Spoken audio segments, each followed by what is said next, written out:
ওর মা সকাল ৬টা বাজে বোন নিয়ে যেত আর রাত কয়টা ১২টা ১টা বাজে নিয়ে আসতো। এরকম নিয়ে এসে রেখে দিত। সারাদিন সুজি খাওয়াইতো, বুকের দুধ পর্যন্ত খাওয়াইতে পারতাম না আমি আমার ছেলেরই।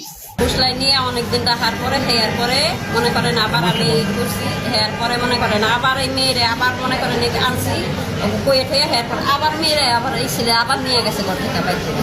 চলে যাওয়ার পরে কিছুদিন পরে আবার আসতো।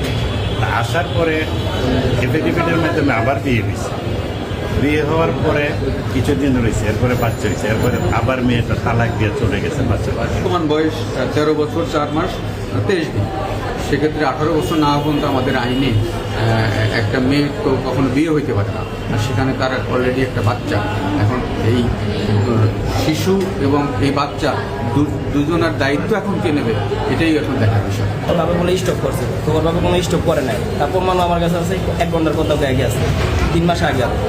তো 1 ঘন্টার কথা আগে গেছে, বাচ্চা থুয়ে গেছে, তো কোনো খোঁজ খবর নেয় নাই 3 মাসের ভিতরে। এখন তারা দরদ দেখাইতেছে।